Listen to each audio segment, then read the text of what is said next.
All right, we are live, and we are going to be discussing Andrew Bayon's chapter in Real Stories, Real People, Stories of Weight Loss. And his chapter is chapter 3, Fit Mind, Fit Body, Fit Life. And this young man is super impressive, and I'm excited to, bring Andrew on to make this happen. So, super excited for this chapter. Andrew went from over 20% body fat percentage to now under between 7 and 8% body fat percentage, which is pretty impressive. And he was able to do that naturally. He was able to do that in all healthy way. He's feeding his mind through personal growth, and really has emerged as a leader in the fitness and health space. So let's see what's happening with Andrew over here.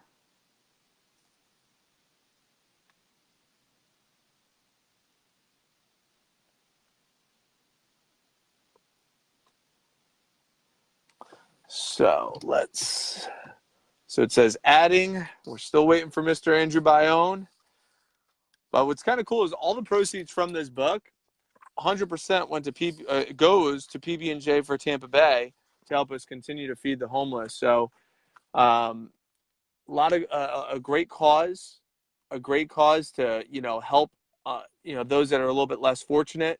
It's a great opportunity for people who have a great story to tell to allow them to have a space to tell their story. And we're really excited to have this platform for young, all people across the world. We have people from Australia that submitted a story. Costa Rica have submitted a story. It's been pretty amazing to get a chance to meet and get inspired by people from all around the world. All right. All right. Now I am echoing. Do you have Bluetooth on? Yeah. Can I turn it off? If you could turn that off, that would be awesome. There you go. It's still echoing. Can you hear me? Can you hear me okay? Yeah, I can hear you. This happened on my last call. That every time I talked, it was echoed when I brought someone else on. But you hear me okay? Yeah. Is it echoing to everyone else right now? If anyone else is watching, let's see. So Chris or Brandon.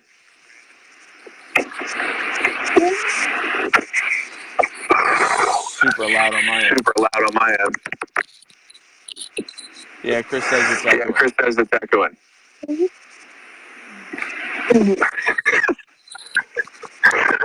I'll have to figure this out. I don't know the answers. See, yeah, man, it echoes. So you're on your cell phone right now. Yeah. Do you have headphones in? No, I don't. Do you have headphones? We're troubleshooting this. One Facebook Live at a time. If anybody has any advice, that would be amazing. Because when I'm by myself, it's not echoing. As soon as I bring someone else on, echoes.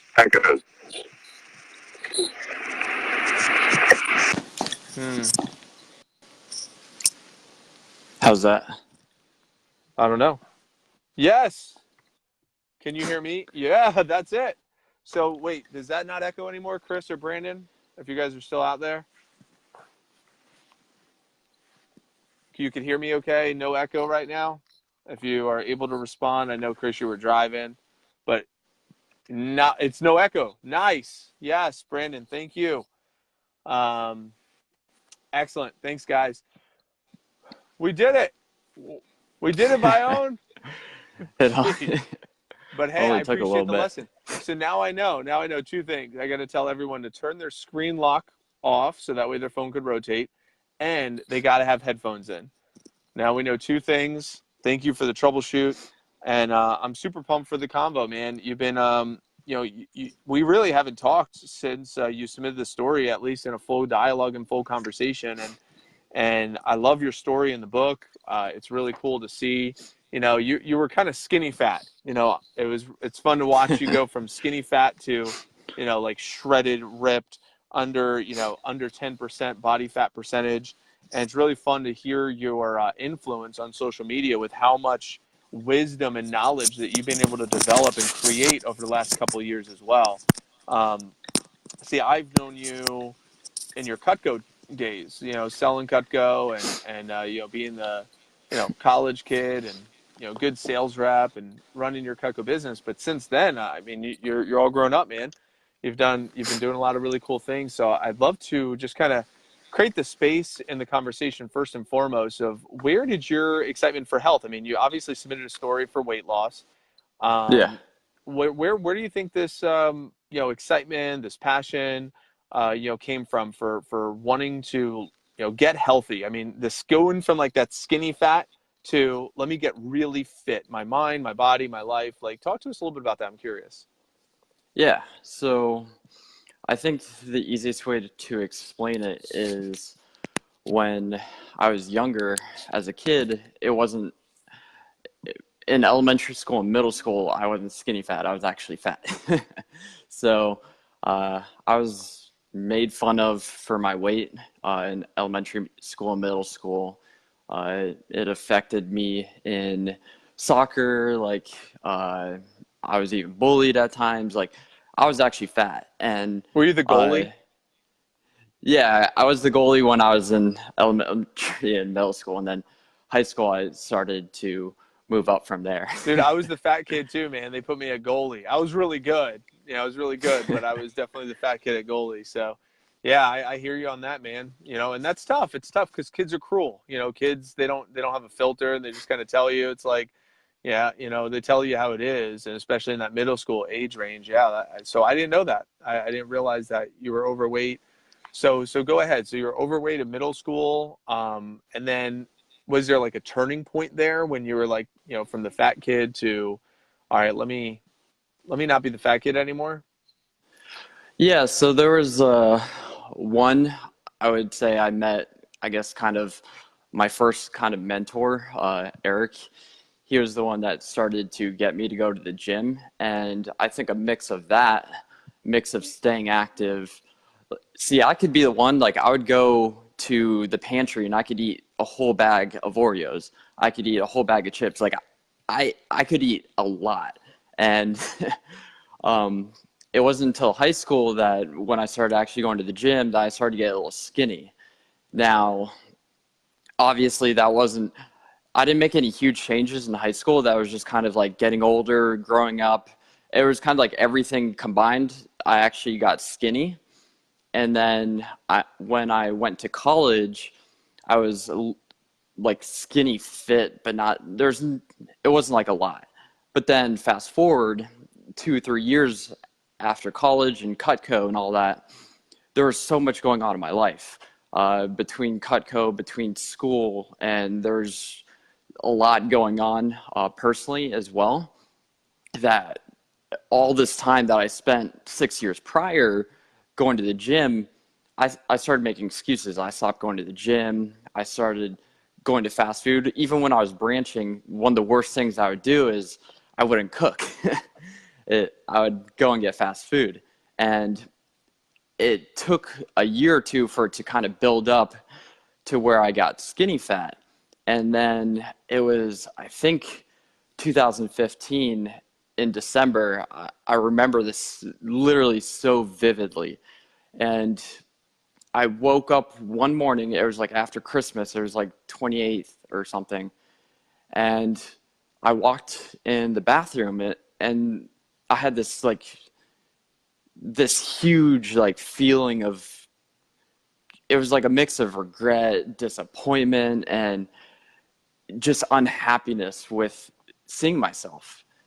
And it was really it's so indescribable that I even get like caught up right now like thinking about it. Yeah, it's Like tough it to was, put a feeling into words because you know, to contextualize a feeling, it's the human brain almost can't contextualize a feeling because it doesn't understand it. Like the brain doesn't necessarily understand the feelings, so sometimes we can't put it into words. So so I feel you, man. It was just this overwhelming feeling of, you said, regret or disappointment from getting you to that point. Is that about right? so yeah, it was this feeling of like ended up getting skinny at the end of high school and college, at the beginning of college.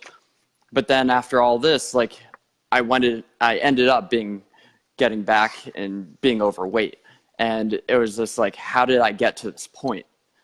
And it was that like feeling of, I can't let this happen again. Like you probably heard it because you know Tony Robbins, but like sometimes you have to have this feeling, this like pain. And when you have this strong pain, that's when you can actually move forward and you can actually take action. And it was after that point that I literally told myself, looking at myself in the mirror, I was like, I'm never going to get myself to this point ever again.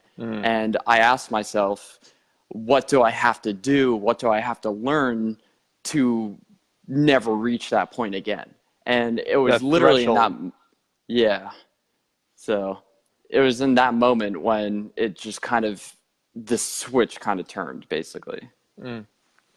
It's funny. I just posted. I saw a post from Tony on the Grab community, our group, and it said, you know, we wait 10 years. You know, people say um, decisions happen in an instant, but sometimes it takes 10 years to get to that decision. So it Yeah. sounds like, you know, it was about six years, you know, to get to the decision. But once you got to the decision, it's like done. That was the threshold. And now, since that decision, how long has it been? 2006, so about 3 years now. So about 3 years since that decision. And how is life different now after you made that decision? It's vastly different. And uh, and that's where I'd like to spend a lot of our time because, you know, fact is there's going to be maybe one or two people watching this. Maybe there's one or two people that, you know, read the book that they're like, you know, there's a lot of these weight loss stories of these people that lose, you know, 1, 2, 300 pounds. But then that's not your story. Your story isn't about losing 1, 2, 300 pounds. We're going to have conversations with those people. I'm going to make sure I get conversations with those people.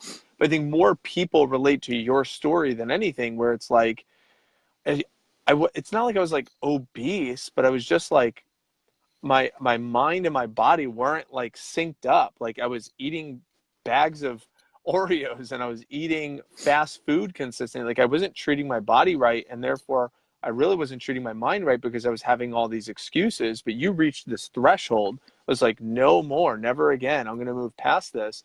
And if you had any words before we transition to anyone who's trying to get to that threshold, what advice or encouragement or thoughts could you offer to someone that's listening and says, I would like to get to that threshold? Like I'm waiting, I'm patiently waiting, I'm forcing myself to get to the threshold, but I keep regressing. And it's like they're trying to force it, but it's not happening for them. And then they're getting more pissed off, they're getting more down, more doubt settles in, and they get in that negative cycle.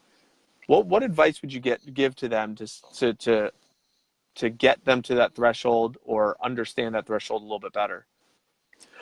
so first of all, I'd frame it and say, like, I used to be the kid that would be at the pool or in the beach living in Florida, and I would hate taking off my shirt. So I understand. I would never want to take off my shirt. Uh, I would say one of the biggest things is the way to explain it. Imagine it like this. Imagine Mike, I take you and you're Cutco. Imagine if I took you, moved you to New York, and you had to spend a year with a bunch of finance people and in finance.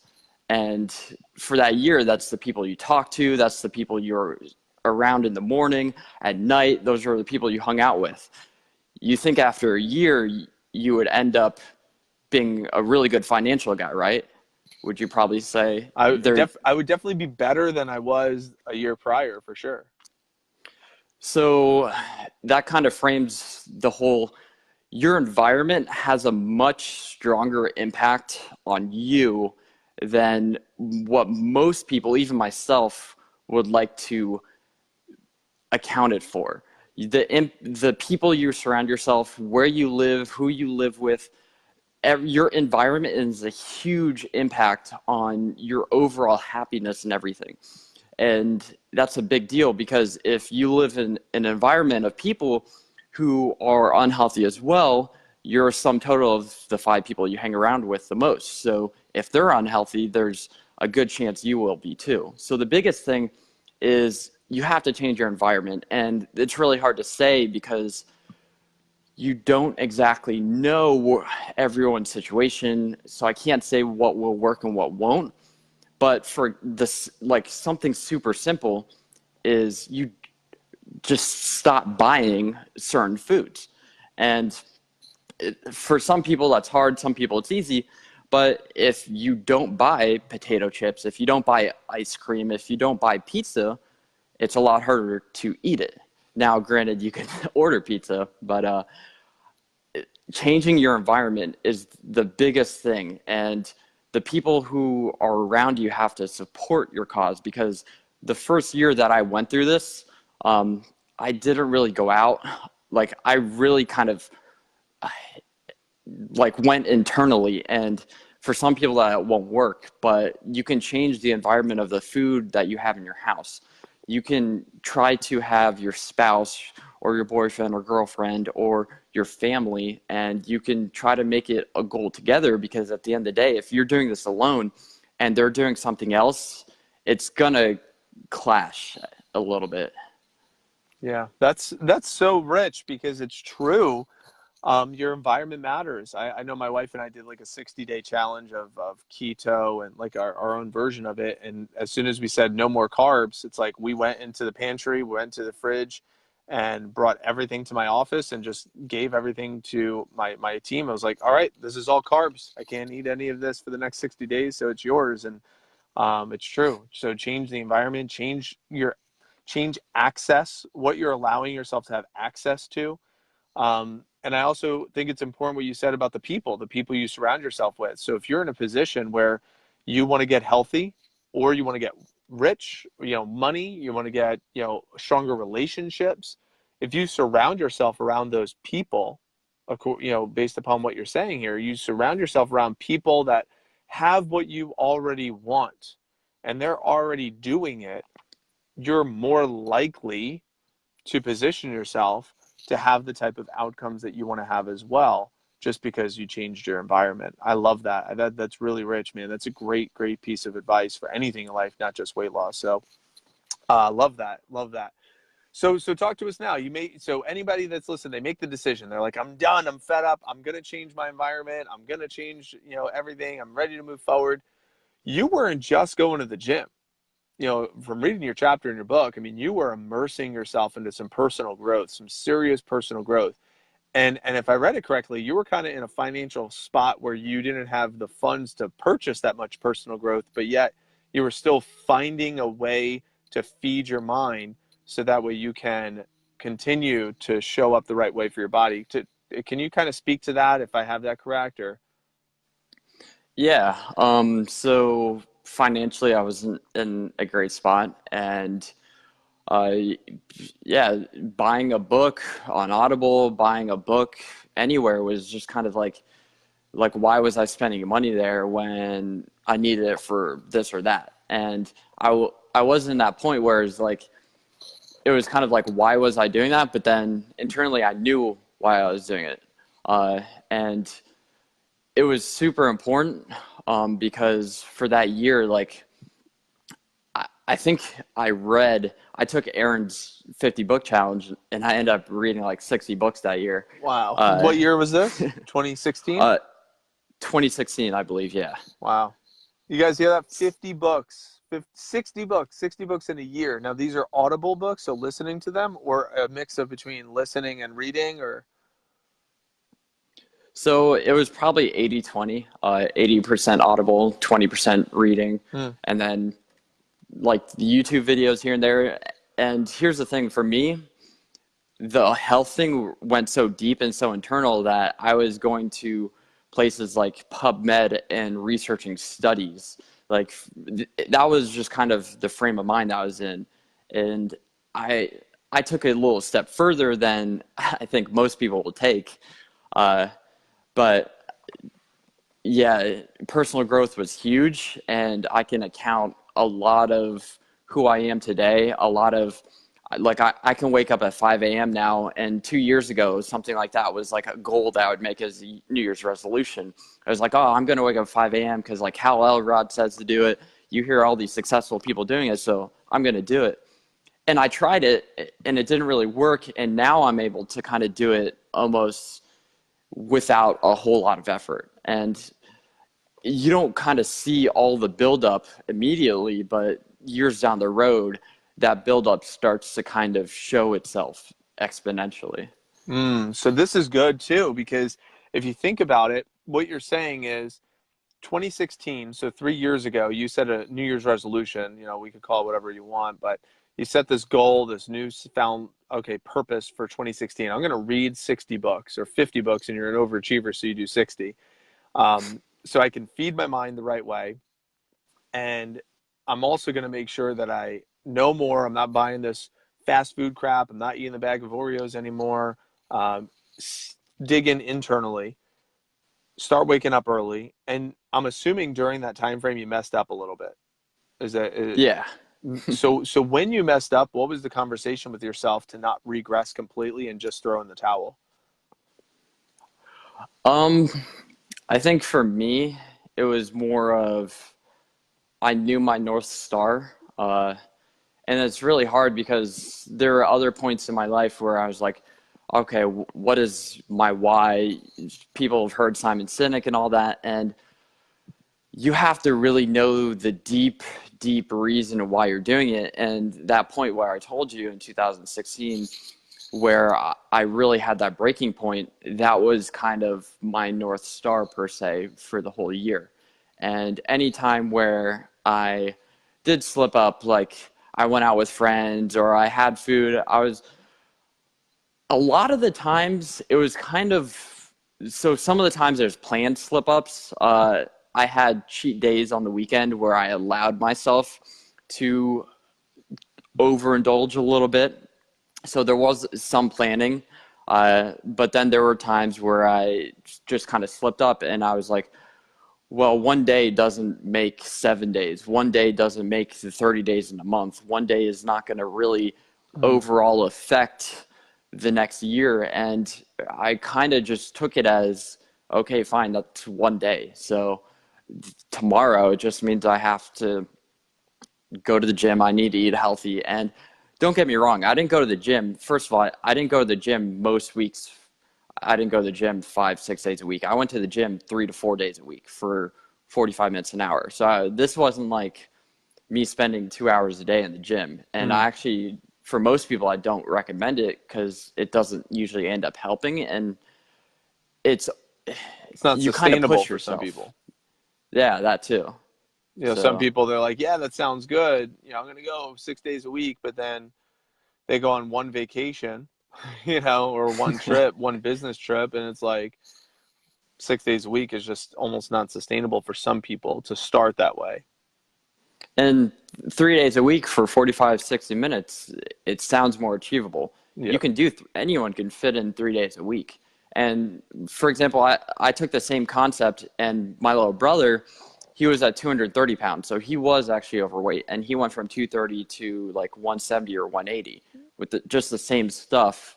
And he only went to the gym 2 to 3 days a week. So really, I try to tell people it's a lot of it is food. Food is a major factor. But also it's just doing it long enough. Like really, I mean, it's the patience and the ability to, let me explain it this way. You see all these fat loss fads like get fit in 21 days, lose whatever pounds in 30, 60 days. Well, weight loss and health isn't a 30-day thing or a 60-day thing. It's not something you do for 90 days and stop. It's something that you do for years, and it's something that you have to do for your whole life, or you backtrack and you end up at the same point that you started at. So that's why, like, sometimes going too extreme, uh, for some people it can work, but it kind of depends on the personality of that person. For most people, it's really finding balance within what they're already doing and figuring out how to take the bad out, remove the bad, and just add more of the good. And it's really the biggest thing. So if someone heard you just say, it's like, oh my God, I got to do this forever. I'm going to have to monitor what I eat forever. It's a long journey. It's like, oh my goodness. How do you make it enjoyable? How would you suggest someone say, this could actually be enjoyable? So, yeah, I can definitely understand that. I would say, let me frame it like this. Um, when I ask Mike, why do you eat the particular foods that you eat? Like, just gut response, what would you say? It brings me more energy and I enjoy them. So you would say you like the foods that you eat, right? Sure. So the biggest reason that most of us eat the foods that we eat, for most people, is because we like the taste of the food, or we usually choose based off of taste. And that's where the most initial reaction to choosing the food is. Now, I understand for me, at this point, it's become a little bit of between that. And I look at food as, when you look at the reason why humans actually eat food, it's because it's to bring you energy and it's to bring you health. It's to fuel your body. And when you kind of reframe the context of why you're eating, I feel that kind of gives you a different perspective on why you should eat certain foods. And don't get me wrong, I still like enjoying certain foods like ice cream. Like, everyone likes certain foods like cheese, pizza. Like, there's certain foods that taste good naturally just because the food's in it. But I mean, you don't have to eat a certain way your whole life. Obviously, I did keto for 8 months. I'm not eating keto right now. I ate low carb for 2 years, and I went a year with testing out like higher carbs, just to kind of see the response. I'm always in this experimenting phase where I'm trying new things, trying stuff out. But I think to kind of go back and answer your question is, you have to find a way to enjoy it. And I think the easiest way to make it simple for most people is to first switch to just eat whole food and real food. And I think that's the first major switch that I made, that my brother made, that I think is the easiest switch for people to make, is start to eat more whole food and start to cook more, cook your foods. Start to just kind of watch what you put in foods rather than worrying, because if you go out, you don't know what they put in the food. So if you just start cooking, you start picking your foods and you pick whole foods, not just frozen foods or stuff like that. If you I had to think describe whole food, well, how would you describe or give examples of a whole food? Because someone might hear whole food and be like, oh, butter, I could just, that's a whole food. That's easy. They might hear, certain oils, whole foods. I'll cook with that. They might hear, different products, meats or whatnot. There's different bread. Bread might be a whole food. I don't know. How would you describe a whole food, or what are some examples there? Yeah, so I don't want to go down too much of a rabbit hole, because what I've learned actually in this nutrition industry is it's very ideological and very political. You have your Democrats and your Republicans, your vegetarians and your carnivores, and they're very strict to the way they think. And if you try to contradict them, it's like trying to contradict a Republican or a Democrat. So I definitely don't want to do that. Great answer. Oh my God. So to keep it simple, I actually explain it in 3 ways. There's 3 things to focus on when you're eating. And I think it's really this simple, but simple doesn't mean easy. And it's your protein, your fats, and your vegetables. And really, when you break it down, that's really all that matters is your proteins, your fats, and your vegetables. Now, guess what? You can get vegetable proteins or animal proteins. Doesn't matter. Now, your healthy fats. This is stuff like nuts, avocado, olive oil, avocado oil. You can use coconut oil. A lot also in fats is like fish, meat, stuff like that. So you can get that from anywhere. And then vegetables. Vegetables is anything green, blue, red, orange, yellow. I think simple is when you keep it simple and you don't try to overcomplicate it for most people. And look, I counted calories for probably 8, 10 months. For most people, I don't recommend it, and I realized why.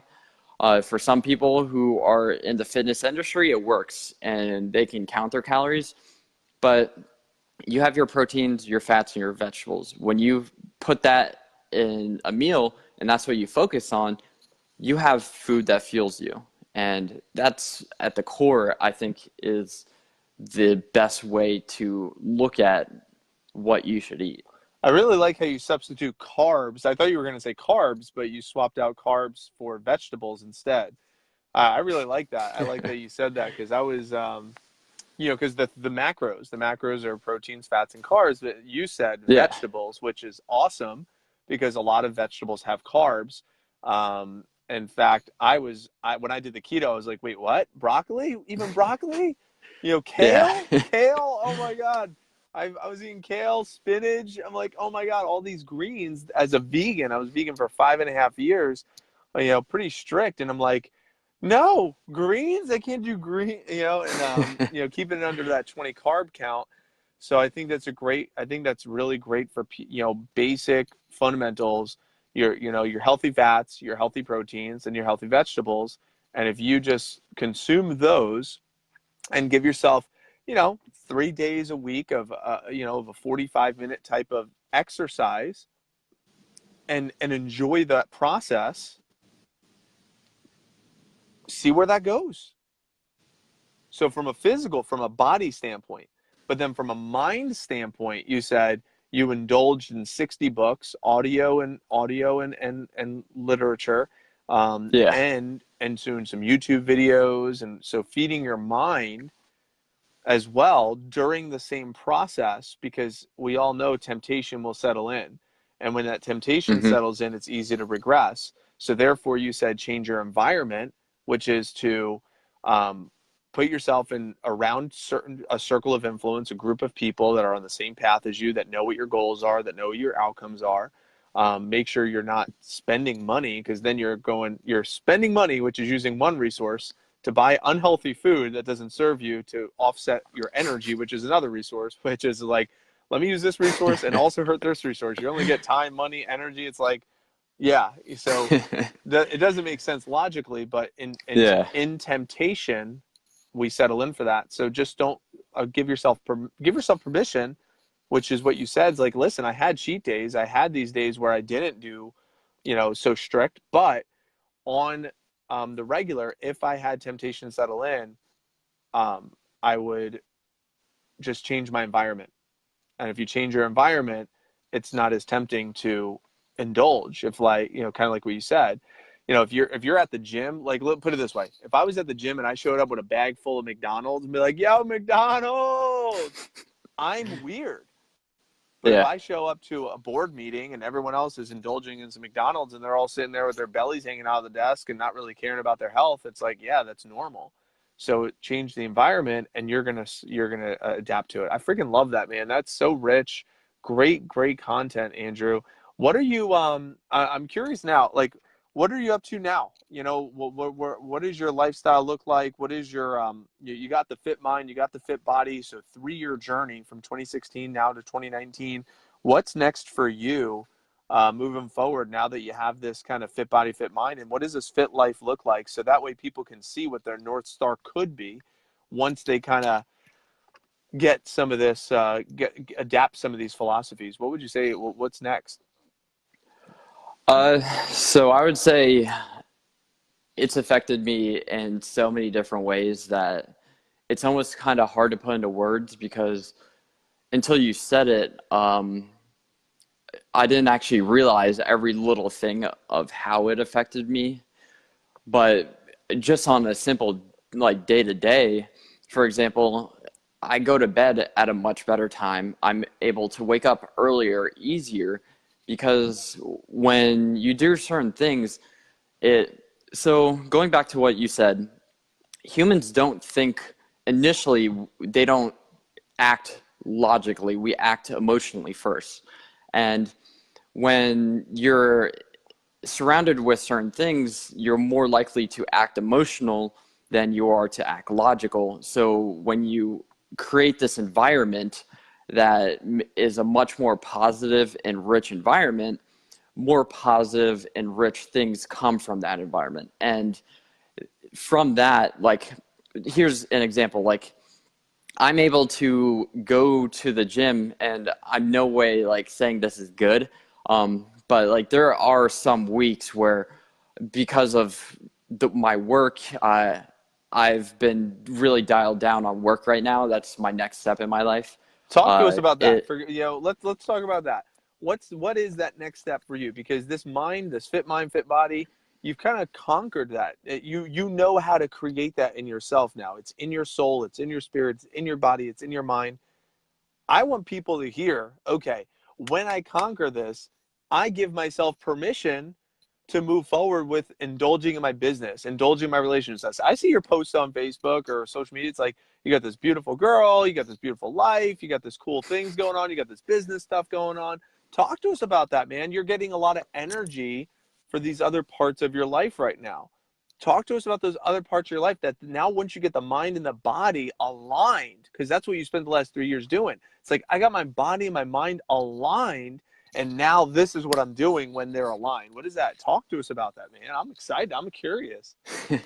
So I would say, back in high school or middle school, I would wish to get like some of the girls to talk to me like I can get now. And I want to frame it. A lot of it actually comes from the confidence and loving who you are in yourself. I think so. I heard something, and it was so true. I heard this yesterday, and it just worked out this way. Is you don't have business problems, you have personal problems. And he explained it like this: you have three things. You have self-love, self-worthiness, and significance, and all those play a part in your business. And when you don't have self-love, it affects your business. When you don't feel worthy of, for example, your body, then you don't wake up at 5 in the morning to go to the gym. You don't ask that girl or guy onto the date. You don't, you have just less energy in the day. Like, it's so funny, but your personal self plays a huge part in every part of your life. And when I heard the fact that you don't actually have business problems, you have personal problems, it clicked for me, because I didn't like my body. I didn't feel worthy because I was overweight. But now I'm way more confident. I have a girlfriend that I love and a great relationship. I'm way more confident there. But I'm also in a job that I like. I'm working at a semi-custom home builder doing their marketing and their sales. And I'm able to, because of my experience, I'm able to connect with certain people that I would never have dreamed of connecting. I've met with this guy who has 1 million followers on Instagram the other day. And for me, 2 years ago, that would have been almost like, wow, like I could never like meet someone like that. And now, like, I'm meeting people like that. I'm meeting people who are super successful in real estate. I'm meeting people who are really good marketers. Like, and it's all coming from this feeling of I love who I am. I'm confident in who I am. I feel worthy. And now I'm kind of reaching for this significance. Like, that's my North Star now, that's where I'm trying to get. It's like this significance factor. And I don't know if I'll ever reach that. Let's be honest. Like, I don't think you can ever reach significance, because when you do, there's just another level. but that's my North Star now, is how can I impact more people on a bigger scale? And that's kind of what I'm reaching for, I guess, on a day-to-day. That's my North Star. Love that. So a higher level of using your word of significance. You could use the word, contribution, even if you wanted to, like, Hmm. I heard Jack Canfield and The Power of Focus, when he talks about, and Matthew Kelly talks about this very similar principle of success to significance, and in their terms of, like, success is when I own myself and I feel fulfilled and I feel good, but to significance is to give that to the rest of the world. And there's the old quote from Carnegie. It says, "I spent the first half of my life building my wealth, and the second half of my life giving all of that back." And Yep. I love that. And what are you, 25 right now?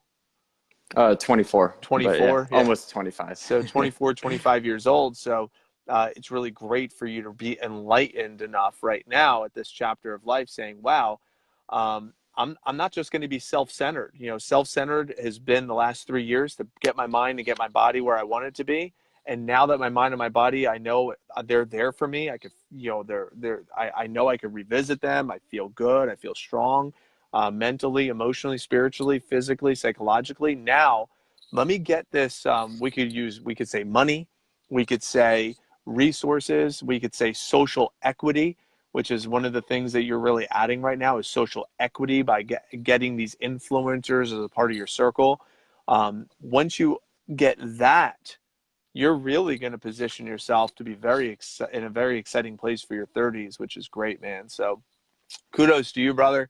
Really enriching conversation. And if somebody hears this and says, "Wow, I really liked what you were talking about with the health or the fitness and the mind, the books, anything," what would be the best way for someone to kind of connect with you or stay in touch with you or reach out to you? What would be the best way if they wanted to, continue this conversation, Andrew? How could they find you or chat with you? They could chat with me on Facebook or Instagram. Both of them I use pretty heavily. So I use it in business too. So uh, they can, at Andrew Bayon, that's about it. I don't have anything fancy. So either one, if they want to connect with me, they can just message me. So I'm available and I'll message them back. So I'll tell you right now, Andrew Bayon, fit mind, fit body, fit life. I'll tell you, this chapter is really fantastic. And, drop in, about 60% of your body fat while reading 60 books in a year. And also now creating the life that you are excited to live and lead, with full of energy, waking up early, getting things done, meeting great people, running a great business. So kudos to you, brother. And I'm really excited to see where this goes. I don't think this is going to be our last combo. I know we haven't had one in quite some time. Probably not. But I appreciate your invitation. You accepted my invitation to chat. So kudos to you, man. We'll keep in touch. And if there's anything that we could do with the Grab community or myself that can continue to support your dreams and your endeavors, let us know, okay? Sounds good, Mike, and I appreciate it. And same to you. If you need anything to help the Grab community, I'm more than willing to help. Cool. Appreciate it, man. It's great to have you as a partner. We'll talk soon. Talk soon, Mike. Later. See ya.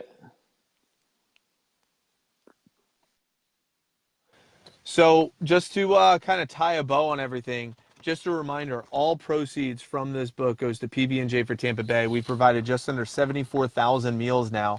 And if you're interested in Andrew Bayon's chapter, you could go to Amazon. The book, I don't even know. Last time I saw the Kindle version of the book was like $1. You could get the print book, I don't know, a couple bucks, but the stories in this book is fantastic. You can learn a ton from all different perspectives, from people losing 1, 2, 3, 400 pounds to like Andrew, just cutting down their